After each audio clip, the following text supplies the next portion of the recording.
дневник на К1. Добро вечер. Еве ги настаните кои го одбележаа денот. Земјотрес со јачина од 5,3 степени според Рихтеровата скала го стресе Скопје. Земјотресот ги вознемири и граѓаните од регионот.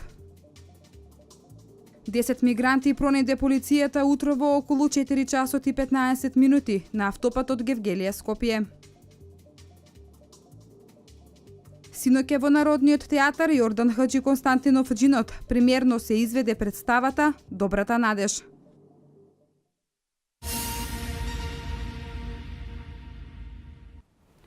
Земјотрес со јачина од 5,3 степени според Рихтеровата скала го стресе Скопје во 15 часот и 10 минути. Епицентарот на земјотресот бил на 5 километри од центарот на градот во регионот на Скопска Црна Гора, на длабочина од 2 километри. Земјотресот ги вознемири и граѓаните од Велес, Свети Николе, Тетово и Македонски Брод. Земјотресот е почувствуван и во Србија и Косово. Утрово во 6 часот и 58 минути Скопје не почувствуваа земјотрес кој беше со јачина од 4,4 степени.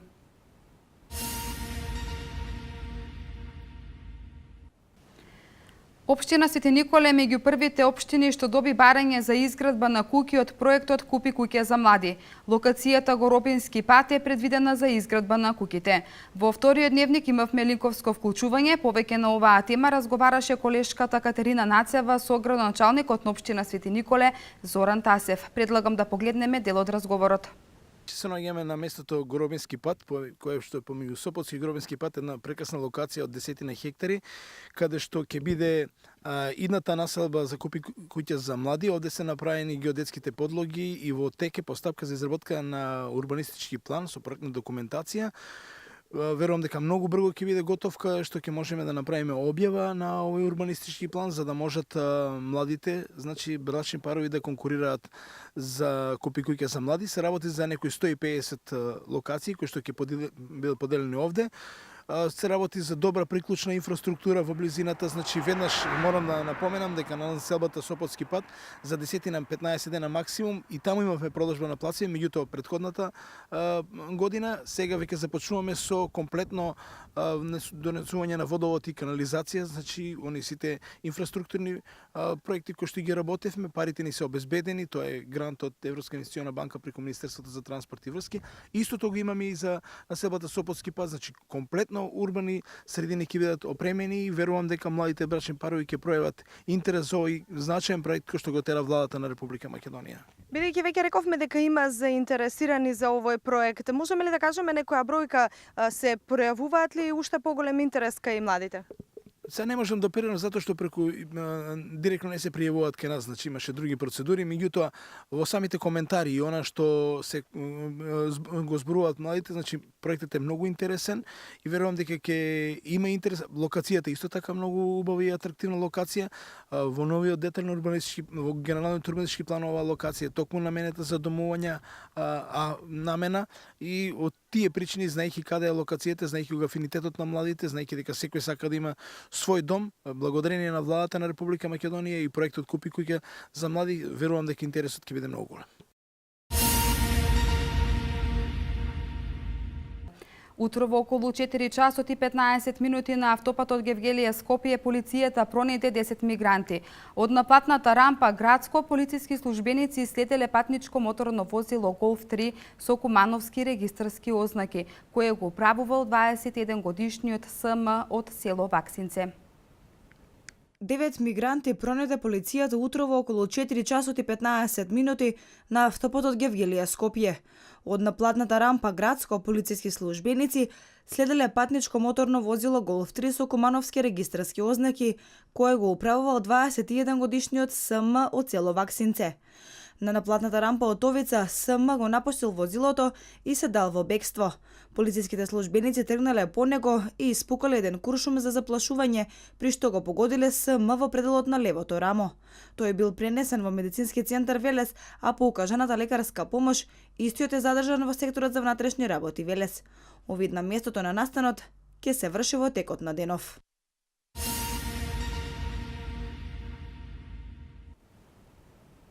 Ученичкиот дом Лазар Лазаревски од Велес работата и активностите на ученичките домови од цела земја ги представуваше во Република Хрватска.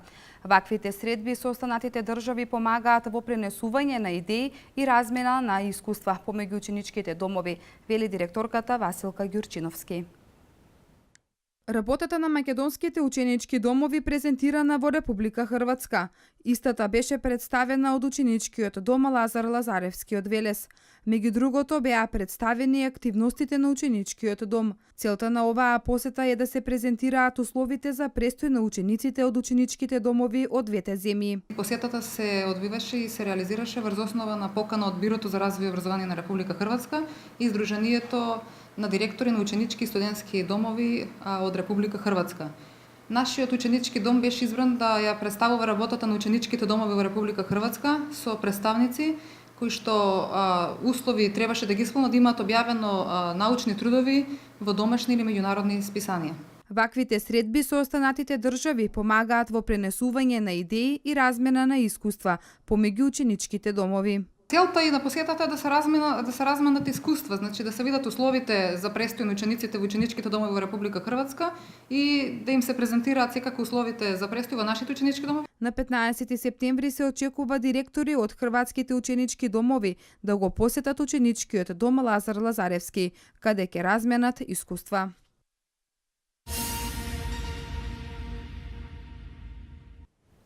Од клубот на писатели Коста Солев Рацин од Велеса велат дека бројот на членови постојано се зголемува. Младите имаат се повеќе желба за пишување и создавање нови дела. Младите генерации го негуваат пишаниот збор. Најважно е дека кај секој од нив постои желбата за создавање на нови дела, велат од клубот на писатели Коста Солев Рацин од Велес. Во моментов клубот број 20 членови, од кои 10 се млади.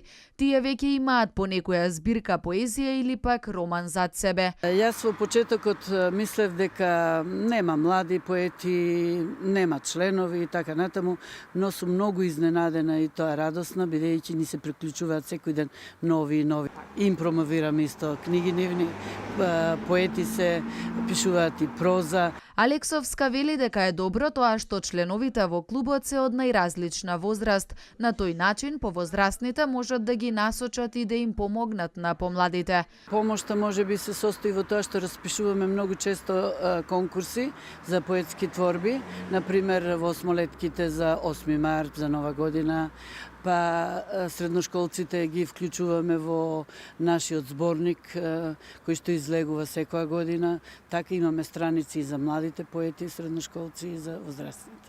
Од клубот на писатели велат дека тие се постојано отворени за нови членови, често ги посетуваат основните и средните училишта и на тој начин младите кои имаат желба можат да се запознаат со активностите кои ги спроведуваат.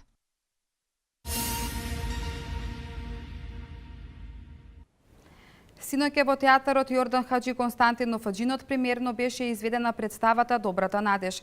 Публиката во еден здив ја прими представата и одличниот настап на актерите од Велешкиот театар. Следното прикажување на представата е утре со почеток од 20 часот. На сцената на Народниот театар Јордан Хаџи Константинов Аџинот премиерно се изведе представата Добрата надеж. Како да не се променило ништо од почетоците на индустриализацијата, кога авторот Херман Хеерманс текстот го напишал во 1901. За жал, ова што го напишал авторот на почетокот на векот се случува и денес и уште пострашно, изјави актерот Васил Зафирчев, кој ја играше улогата на Клеменс Бос. Навистина е многу мала цената на човечкиот живот.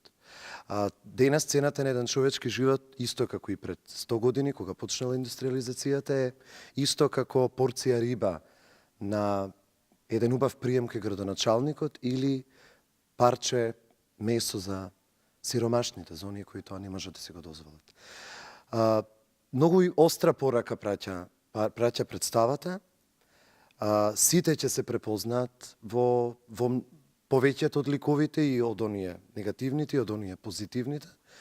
А пораката е токму таа, да не заборавиме на цената на човечкиот живот. Ликот на Кнеиртје, која во морето ги губи своите синови и сопруг, го толкува Слободанка Чичевска. Гледајќи го сето ова што сега нам ни се случува денеска, со какви социјални случаи се среќаваме кај нас, посебно во нашиот град, што е претежно индустријски и работнички град, каде што и не на море, меѓутоа одат нашите да работат дали во странство, дали за овдешните работодавци за минимална надокнада, каде што велат, ќутете само, добро е што имаме барем и тие пари ни ги даваат, знаете, на некому му каснат 5 плати, некому 10 плати, не можам да замислам на кој начин тие луѓе врзуваат крај со крај и додека го работев овој лик, впрочем цела екипа додека работевме оваа представа, многу подсетуваше на Рацин и на време кога и на ова денешно. Публиката во еден здив ја прими представата и одличниот настап на актерите од Велешкиот театар. Ова е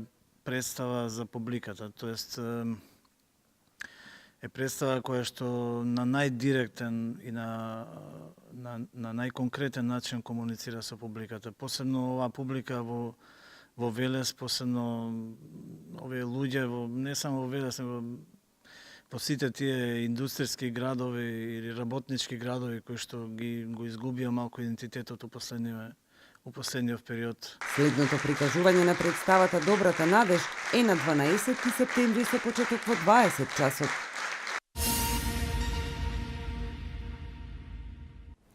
Со цел да се опфати еден историски осврт на тоа што значело кавадарци од спортска гледна точка во сите спортови, каква е состојбата денес и како да се подобри во иднина, беше организирана трибина на тема развој на спортот во кавадарци. Локалната самоуправа заедно со Центарот за едукација и менаџмент во спортот организираше трибина за развој на спортот во Кавадарци.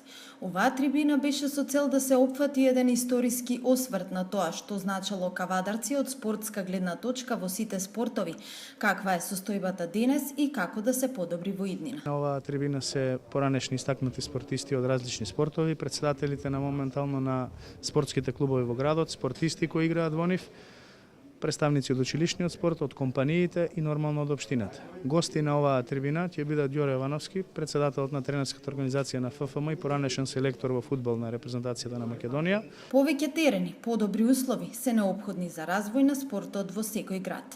За да работи еден клуб како што треба, кога го кажувам ова, не мислам само на првата екипа, него мислам на целата фудбалска школа, на целиот фудбалски клуб. Ако му треба на првата екипа 2 до 3 терена, сигурно да на фудбалската школа му треба 4 до 5 терена. И сега вие ќе кажете, Ѓоре, што ти се занесуваш, значи треба 7-8 терена за цела, да не речем за цел клуб. Кавадарци треба да посвети повеќе внимание во однос на младинските школи и младинските играчи за развој на спортот, смета тренерот на кошаркарскиот клуб Фени Индустри Љупчо Малинков, кој рече дека порано кошарката била на повисоко ниво за разлика од денес. Спортот во Кавадарци од секогаш бил на многу високо ниво. Ќе зборам во мојот сегмент во кошарката, каде што секогаш сме имале добри репрезентативци, добри играчи кои што потекнуваат директно од Кавадарци. Како знаат да кажат по старите, Кавадарци секогаш бил расадник на кошаркарите. Тоа се од Кавадарци испаднати во некој момент некогаш имавме и 4 репрезентативци кои што играат за репрезентацијата, тоа се Тодор Гечевски, Врбица Стефанов, Горан Самарџиев и Ристе Стефанов. Повеќе развој на училишниот спорт исто така ќе допринесе во помошта за едукација на спортистите. Моделот како од локален клуб дојде до европски височини го представи поранешниот претседател на ракометниот клуб Металург Ристо Чокрев. Кавадарци како спортски центар, че јас сум подолго време во спортот, тука не би сакал сега да наблегувам или да ги двоиме спортовите ракомет, кошарка, спорт. Вие сите присутни тука сте луѓе кои што го сакаат спортот и затоа сте и присутни овде и тоа е едно богатство за градот, а и ја би сакал од мој аспект една иницијатива на локалната самоуправа и организаторот на оваа трибина да ја поздравам што воопшто се разговара и се дискутира за спорт. Ако сакаме спортот во Кавадарци да биде на задоволително ниво, треба да обратиме повеќе внимание на рекреативците во овој град, кои имаат задоволителни услови, тргнувајќи од спортската сала, каде во моментов се организираат надпревари на меѓународно ниво, добри теретани, училишни спортски сали и друго, кои мораме да ги негуваме и чуваме, сметаат предавачите на оваа трибина за развој на спортот.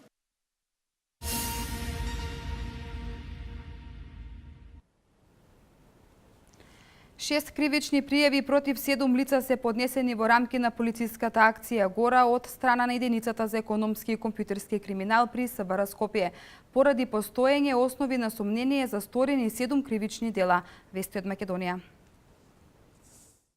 6 кривични пријави против 7 лица се поднесени во рамки на полициската акција Гора од страна на единицата за економски и компјутерски криминал при секторот за внатрешни работи Скопје, поради постоење основни на сомнение за сторени 7 кривични дела, од кои 2 вршење на јавен превоз без поседување на лиценца, 3 кривични дела кражба и по едно дело помагање и пустошење на шуми. Според соопштението на МВР, во првиот и вториот случај поднесена кривична пријава против АЗ 40 годишен и АГ 24 годишен поради постоење основи на сомнение дека сториле кривични дела, вршење на јавен превоз без поседување на лиценца. Во третиот случај поднесена кривична пријава против ХШ 20 годишен поради постоење сомнение за сторено кривично дело кражба. Во четвртиот случај поднесена кривична пријава против НВ 20 годишен под сомнение за сторено кривично дело кражба.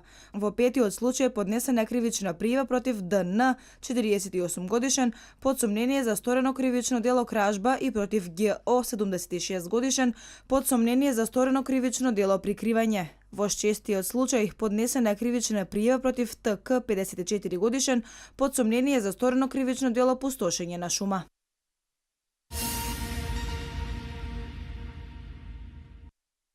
Министерката за култура Елизабета Канческа-Милевска синоќа пред почетокот на 37-миот интернационален фестивал на филмска камера Браќа Манаки се сретна со годинешните лауреати на наградите Златна камера 300 и Специјална камера 300.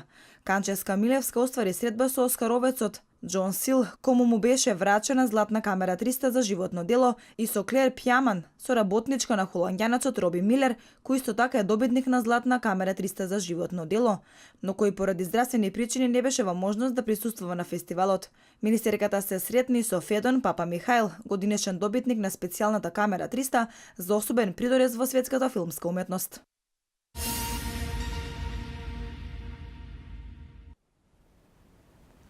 Денеска се одбележуваат 15 години од терористичките напади во Њујорк и Вашингтон, кои беа извршени на 11 септември 2001 година. Спасени се 2300 мигранти во 18 операции во Средоземното море од страна на спасувачките екипи во текот на вчерашниот ден, вести од светот. Соединетите Американски држави денеска одбележуваат 15 години од терористичките напади во Њујорк и Вашингтон, кои беа извршени на 11 септември 2001 година. Во нападите кои ги извршија припадниците на терористичката групација Ал-Каеда, загинаа речиси 3000 лица и тие го променија светот, а борбата против тероризмот која потоа почна се уште трае. Овој настан го означи почетокот на американската и западната глобална кампања против тероризмот, која резултираше со војните во Авганистан и Ирак, со отворање на затворот во Гвантанамо, јакнење на безбедносните мерки и агенции на сметка на човековите права, со зголемување на воениот буџет.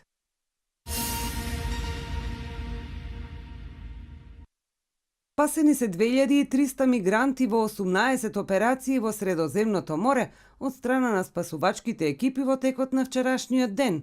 Тие биле координирани од италијанската крајбрежна стража. Во операцијата учествувале еден шпански брод кој припаѓа на поморските сили на Европската Унија, брод на Ирската морнарица, како и бродови на 4 невладини организации. Италијанската крајбрежна стража не објави од каде се спасените мигранти.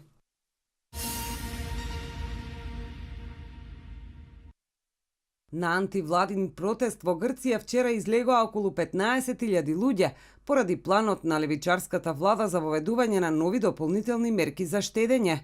Демонстрантите поминаа низ центарот на Солун, носејќи црни знамиња и слогани против актуелната влада на премиерот Алексис Ципрас, пренесува Танјук. Грција изминатите 8 години се соочува со рецесија и моментално минува низ трет круг на мерки за штедење поврзани со пакетот меѓународна помош.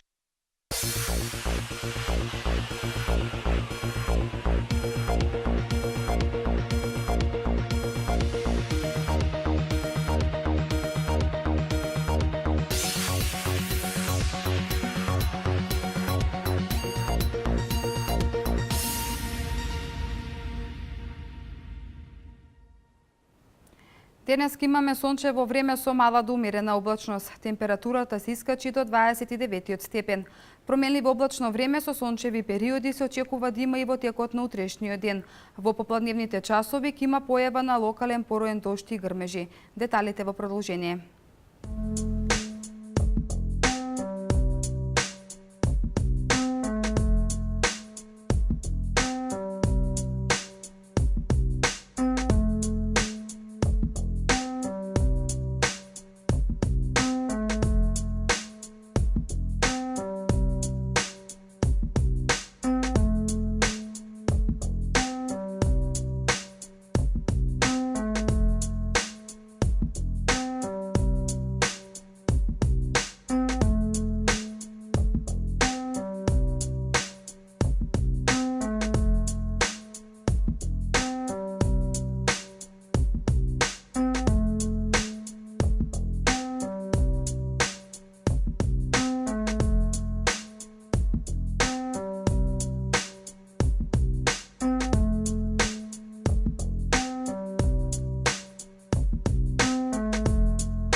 Почитувани гледачи, ви благодарам на вниманието. Имајте пријатна вечер. Пријатно.